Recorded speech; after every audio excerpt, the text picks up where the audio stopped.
ആലുവയിലുള്ള വീട്ടിൽ വെച്ചിട്ട് എന്നെ സെക്ഷലി റേപ്പ് ചെയ്ത ആളാണ് മിസ്റ്റർ ബാബുരാജ്. ഇപ്പം എങ്ങനെയുണ്ട്? ബാബുരാജിൽ വന്ന് നിൽക്കുന്നു. ബാബുരാജ്, ശ്രീകുമാർ, മുകേഷ്, മണിയം പിള്ളരാജു, പിന്നെ വേറെ ആരാ, ജയസൂര്യ. ഇത്രയും പേരാണ് ഇന്ന് ആരോപണ വിധേയമായിട്ടുള്ളത്. അപ്പോൾ ഓരോരുത്തരും ഇങ്ങനെ അവർക്ക് പറ്റിയ അനുഭവങ്ങൾ ഇങ്ങനെ പങ്കുവെച്ചുകൊണ്ടിരിക്കുക. അപ്പോൾ ഇന്ന് നമുക്ക് പ്രധാനമായിട്ട് നോക്കേണ്ടത് ഇതെല്ലാം കൂടെ ഒരാടെ ഒരു വീഡിയോക്ക് അത് പറയാൻ പറ്റത്തില്ല. അതുകൊണ്ട് നമുക്ക് 1-2 വീഡിയോ ആയിട്ട് ചെയ്യാം അല്ലേ. അപ്പോൾ ആദ്യത്തെ വീഡിയോ ബാബുരാജിനെ പറ്റി എന്താണ് പറയുന്നത് എന്നുള്ളത്. അപ്പോൾ ആ വാർത്ത എനിക്ക് കണ്ടു കഴിഞ്ഞപ്പോൾ എനിക്ക് ഇച്ചിരി കഴമ്പുള്ളതായിട്ട് എനിക്ക് തോന്നി. ഇന്നലെ വരെയുള്ള പല ആരോപണങ്ങളും, ഒന്ന് ഈ പേര് പറയാത്ത ആരോപണങ്ങൾ, അതുപോലെ പേര് പറഞ്ഞത് അതിനെന്തൊക്കെയോ ഒരു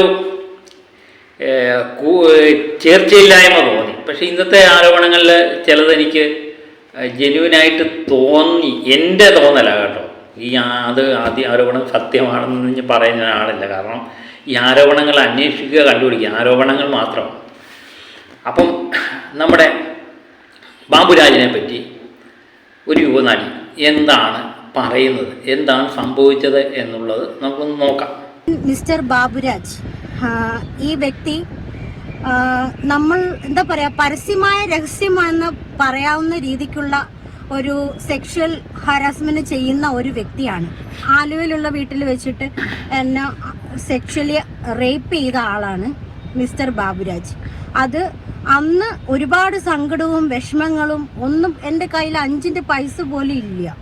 അങ്ങനെ എനിക്ക് അവിടുന്ന് ഒന്നും ചെയ്യാൻ പറ്റാത്തൊരു സിറ്റുവേഷൻ ആയിരുന്നു. അങ്ങനെ എന്നെ പിറ്റേ ദിവസമാണ് അവിടുന്ന് വിടുന്നത്.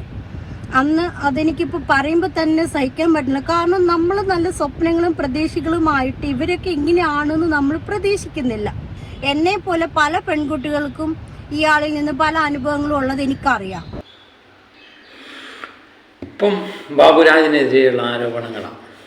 ഇപ്പം ഈ ആരോപണങ്ങൾ എനിക്കൊരു തോന്നൽ, ഞാൻ പറഞ്ഞില്ലേ, ഇത് സത്യമാണോ കള്ളമാണോ എന്ന് നമുക്കറിയില്ലല്ലോ. നമുക്കിതിനെപ്പറ്റി ഒരു അറിവില്ല.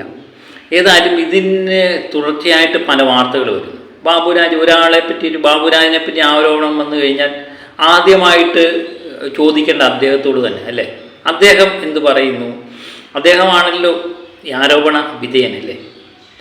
അപ്പം ഈ ആരോപിച്ച വ്യക്തികൾ ആർക്ക് വേണമെങ്കിലും എന്ത് വേണമെങ്കിലും പറയാം. പക്ഷെ അതിനകത്ത് സത്യാവസ്ഥയുണ്ടോ എന്നുള്ളത് നമ്മൾ അന്വേഷിക്കേണ്ട കാര്യം, അന്വേഷിച്ച് കണ്ടുപിടിക്കേണ്ട കാര്യമാണ്. നമ്മളല്ല, പോലീസുകാർ അന്വേഷിച്ച് കണ്ടുപിടിക്കേണ്ട കാര്യമാണ്.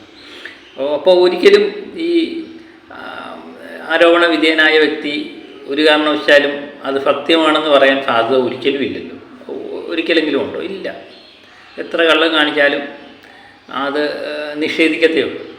അതുപോലെ നമ്മുടെ ചാനലുകൾ ബാബുരാജിനോട് ചോദിച്ചു. ബാബുരാജിന് ഒഴിഞ്ഞു മാറിയൊന്നുമില്ല. ബാബുരാജ് ഉള്ള കാര്യം ഉള്ളതുപോലെ പറഞ്ഞു. നമുക്കത് അപ്പോൾ അടിസ്ഥാനരഹിതമായ ആരോപണങ്ങളാണ് ഇതൊക്കെ. ഭയങ്കര ടാർഗറ്റഡ് ആണ് ഇപ്പോൾ എല്ലാം. എന്തെല്ലാം ആരോപണങ്ങൾ, ഇതൊക്കെ പൈസ വാങ്ങിച്ചിട്ടുള്ള കാര്യങ്ങൾ. ഇന്ന് കാലത്ത് നമുക്കത് അറിയാൻ പറ്റിയ കാര്യങ്ങളാണ്. ഇതിന്റെ പുറകിൽ ഭയങ്കരമായ കളി നടക്കുന്നുണ്ടെന്നുള്ളത്. ലക്ഷ്യം വെച്ചാൽ ചിലപ്പോൾ ഈ സെക്രട്ടറി സ്ഥാനത്ത് ഇനി അടുത്ത ആൾ പാടില്ല, അങ്ങനെയൊക്കെ ഉള്ള ഓരോ കാര്യങ്ങളാണല്ലോ. എന്തായാലും നമ്മൾ അതിനെ ഫൈറ്റ് ചെയ്യാൻ തന്നെ തീരുമാനിച്ചിരിക്കുന്നത്. അദ്ദേഹം നിയമ നടപടിയായിട്ട് മുന്നോട്ട് പോകും എന്നാണ് പറയുന്നത്. നല്ല കാര്യം. തെറ്റ് ചെയ്തിട്ടില്ലെങ്കിൽ നിയമ നടപടിയായിട്ട് തന്നെ മുന്നോട്ട് പോകണം. ഇതെല്ലാവർക്കും ഒരു പാഠമായിരിക്കണം എന്നാണ് പറയുന്നത്. പക്ഷെ തെറ്റ് ചെയ്തിട്ടുണ്ടെങ്കിൽ ശിക്ഷ അനുഭവിക്കുകയും വേണം. പുതുന്നവൻ വെള്ളം കുടിക്കണം. അപ്പം ബാബുരാജിൻ്റെ കേസ്, ബാബുരാജിനെ എനിക്ക് തോന്നുന്നു അമ്മയുടെ ജനറൽ സെക്രട്ടറി സ്ഥാനം ബാബുരാജിനാണ് കൊടുത്തത്. അന്നയുടെ ജോയിൻറ്റ് സെക്രട്ടറി ആയിരുന്നു ബാബുരാജ്.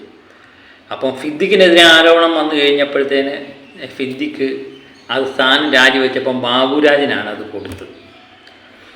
ഏതായാലും സത്യം പറഞ്ഞാൽ ഈ അമ്മയുടെ ജനറൽ സെക്രട്ടറി സ്ഥാനം എന്ന് പറയുന്നത്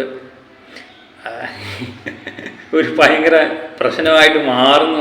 ഈ നാളെ ഒരുപക്ഷെ അമ്മയുടെ ജനറൽ സെക്രട്ടറി സ്ഥാനം ഒക്കെ ഏറ്റെടുക്കാൻ ആരെങ്കിലും തയ്യാറാകുമോ എന്ന് തന്നെ എനിക്ക് സംശയമാണ്. കാരണം ജനറൽ സെക്രട്ടറി ആയിരുന്ന പിന്നെ ഇടവേള ബാബു ആരോപണ വിധേയം തന്നെ. എല്ലാവരും പറയുന്ന ഒരു പേര് ഇടവേള ബാബുവിൻ്റെ കാര്യം. മറ്റൊന്ന് സിദ്ദിഖ് രാജിവെക്കേണ്ടി വന്നു. ആ സ്ഥാനം ഏറ്റെടുത്ത ബാബുരാജ് രാജിവെക്കേണ്ടി വന്നു. ബാബുരാജ് പിന്നെ വാർത്തകളിലൊക്കെ പറയുന്നത് കേട്ടു സിനിമാ മേഖലയിലുള്ളവർ തന്നെയാണ് ഈ ആരോപണത്തിൻ്റെ പിന്നിൽ ഇവരെ കൊണ്ട് പറയിപ്പിച്ചതാണ്, ഇവരുടെ മുഖം എനിക്കത് കാണണം എന്നൊക്കെ പറഞ്ഞുകൊണ്ട് ചില കാരണങ്ങൾ പറയുന്നു. താൻ ജനറൽ സെക്രട്ടറി ആകുന്നതിലുള്ള താല്പര്യക്കുറവ് കൊണ്ട് ചിലർ ഇതിനകത്ത് കളിച്ചതാണെന്നൊക്കെ ബാബുരാജ്, അതൊക്കെ അന്വേഷിച്ച് കണ്ടുപിടിക്കേണ്ട കാര്യമല്ലേ. അപ്പം അതൊരു വശത്ത് ഇങ്ങനെ നടക്കുമ്പോൾ നമ്മുടെ മലപ്പുറം SP ശശീന്ദ്രനോട് ഈ കാര്യം, ഈ പരാതി കൊടുക്കാൻ വേണ്ടി യുവതി പോയതായിട്ടാണ് പറയുന്നത്. പക്ഷെ അന്ന് ആ പരാതി കൊടുക്കാൻ പറ്റിയില്ല, രേഖാമൂലം പരാതി കൊടുക്കാൻ പറ്റിയില്ല. അതുകൊണ്ട് പോലീസുകാർക്ക് കേസ് അന്വേഷിക്കാൻ പറ്റിയില്ല എന്നാണ് പറയുന്നത്. കാരണം അതിനുള്ള കാരണം അവർ വിദേശത്ത് പോകണം, ഭർത്താവോടെയായിരുന്നു. അതുകൊണ്ട് യാത്ര മുടങ്ങും എന്നത് അറിഞ്ഞുകൊണ്ടാണ് അവർ പരാതി കൊടുക്കാതെ പോയത് എന്നാണ് പറയുന്നത്. ഏതായാലും ശശീന്ദ്രൻ, മലപ്പുറം SP ആയ ശശീന്ദ്രൻ ഈ പറഞ്ഞ കാര്യങ്ങൾ നിഷേധിക്കുന്നില്ല. അങ്ങനെ ഒരു സംഭവം 1.5 കൊല്ലം മുമ്പ് പരാതിയുമായി തൻ്റെ അടുത്ത് വന്നതായിട്ട് പുള്ളി പറയുന്നുണ്ട്. നമുക്ക് അന്നേരം ഇപ്പം ആരോപിക്കാൻ വേണ്ടി മാത്രം ഉണ്ടായ ആരോപണമല്ല എന്നുള്ളത് നമുക്കതിൽ നിന്ന് മനസ്സിലാവും. 1.5 കൊല്ലം മുമ്പ് തന്നെ ഈ ആരോപണവുമായിട്ട് ഈ മലപ്പുറം ഇപ്പോഴത്തെ SP ആയ ശശീന്ദ്രൻ്റെ മുന്നിൽ ഇത് ഹാജരാക്കിയിരുന്നു എന്ന് തന്നെ അദ്ദേഹം തന്നെ പറയുന്നുണ്ട്. ആ വാർത്തയും വരുന്നുണ്ട്, നമുക്കതൊന്ന് കേൾക്കാം. നടൻ ബാബുരാജിനെതിരായ പരാതി നടി തന്നോട് പറഞ്ഞിരുന്നതായി സമ്മതിച്ച മലപ്പുറം SP S ശശീന്ദ്രൻ താൻ കൊച്ചിയിൽ DCP ആയിരിക്കെയാണ് നടി സംസാരിച്ചത്. രേഖാമൂലം പരാതി ആവശ്യപ്പെട്ടെങ്കിലും ലഭിച്ചില്ലെന്നും S ശശീന്ദ്രൻ മനോരമ ന്യൂസിനോട് പറഞ്ഞു. മഹേഷ് കുമാർ വിശദാംശങ്ങൾ നൽകും. മഹേഷ് കേട്ട് കാണാം അല്പം മുൻപ് ബാബുരാജ് ഈ ആരോപണം, ഈ പരാതി, ഈ വെളിപ്പെടുത്തലൊക്കെ നിഷേധിക്കുന്നത്. പക്ഷേ അപ്പോഴും ആ യുവനടി അവരുടെ വാദത്തിൽ ഉറച്ചു നിന്നു. SP ശശീന്ദ്രനോട് ഇക്കാര്യം പറഞ്ഞിരുന്നു എന്ന് പറഞ്ഞു. അദ്ദേഹം ഇത് സ്ഥിരീകരിക്കുന്നുണ്ടല്ലേ? ഇപ്പോൾ മലപ്പുറം ജില്ലാ പോലീസ് മേധാവിയായ S ശശീധരൻ തന്നോട് ഈ വിവരം, ഈ യുവതി ഇപ്പോൾ പങ്കുവച്ച ഈ വിവരം അദ്ദേഹം സാക്ഷ്യപ്പെടുത്തുന്നത് അവർ പരാതിയുമായി എത്തി എന്ന വിവരമാണ് സാക്ഷ്യപ്പെടുന്നത്. മറ്റ് അന്വേഷണങ്ങളൊന്നും ഇതിന്റെ എന്താണ് ഈ കേസിൽ നടന്നതെന്നോ ഇതിൽ സ്ഥിരീകരിക്കാനുള്ള അന്വേഷണം പോലീസ് നടത്തിയിട്ടില്ല. പക്ഷേ ഈ യുവതി പരാതിയുമായി വന്നു എന്ന ഒരു വസ്തുത പോലീസ് സമ്മതിക്കുന്നുണ്ട്. ഈ ആരോപണങ്ങൾ ഇപ്പോൾ ഉണ്ടാക്കിയ ആരോപണമല്ല, ഹേമ കമ്മിറ്റി റിപ്പോർട്ട് വന്നതിന് ശേഷം ഉണ്ടാക്കിയ ആരോപണമല്ല എന്നുള്ളത് ഏകദേശം ബോധ്യമായി. ആ SP തന്നെ അത് പറയുന്നുണ്ട്, നേരത്തെ തന്നെ എൻ്റെ അടുത്ത് വന്നതാണ്. അപ്പോൾ അത് കേസ് അന്വേഷിക്കട്ടെ. ഇനി ഒരു പക്ഷേ ഇപ്പം കേസ് അന്വേഷിക്കുമായിരിക്കും. അത് അന്വേഷിക്കട്ടെ, അതിൻ്റെ സ്ഥിതി എന്താണെന്ന് കണ്ടുപിടിക്കട്ടെ. തെറ്റ് ചെയ്തിട്ടില്ലെങ്കിൽ ബാബുരാജ് അത് തെളിയിക്കട്ടെ, അല്ലാതെ നമുക്കൊന്നും പറയാനില്ല. പിന്നെ രണ്ടാമത്തെ പേജുകാരൻ, ഇന്ന് ആദ്യമേ വന്ന രണ്ടാമത്തെ പേജുകാരൻ ശ്രീകുമാർ നായരെ നമുക്കറിയാം. ഒടിയൻ എന്ന് പറഞ്ഞ സിനിമ ഇറക്കി ലാലേട്ടൻ താടി ഒടിക്കാത്തത് പുള്ളി മൂലമാണ് എന്നൊക്കെ ഒത്തിരി ആക്ഷേപങ്ങൾ കേട്ട ഒരു വ്യക്തിയാണ്.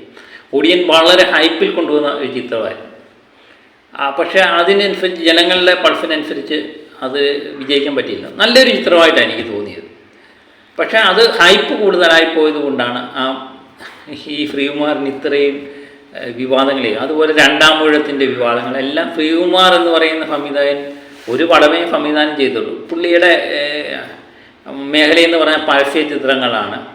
അപ്പോൾ അതിലൊക്കെ മുടിചൂടാമന്നനായ വ്യക്തിയാണ്. പക്ഷേ സിനിമ സംവിധാനം ചെയ്ത്, ഒടിയൻ സംവിധാനം ചെയ്തപ്പോൾ എനിക്ക് ഇഷ്ടപ്പെട്ടു കേട്ടോ.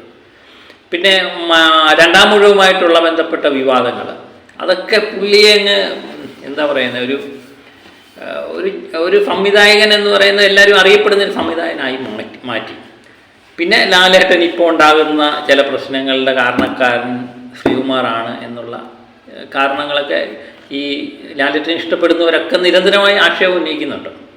അതൊക്കെ നിൽക്കട്ടെ. പക്ഷേ ഈ ശ്രീകുമാറും തന്നെ പീഡിപ്പിച്ചതായിട്ട് ഈ യുവതി ഇതിനകത്ത് പറയുന്നുണ്ട്. നമുക്കതും കൂടെ ഒന്ന് കേൾക്കാം.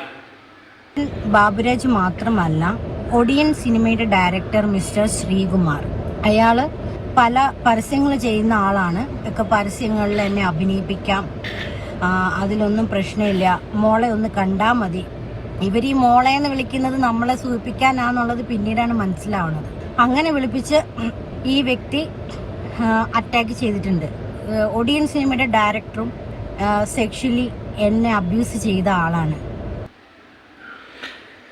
അപ്പോൾ ഈ രണ്ട് കാര്യങ്ങളാണ് ഈ യുവതി ഇന്ന് മാധ്യമങ്ങളോട് പറഞ്ഞത്. ഇത് രണ്ട് കാര്യങ്ങളും അന്വേഷിക്കണം, കണ്ടുപിടിക്കണം.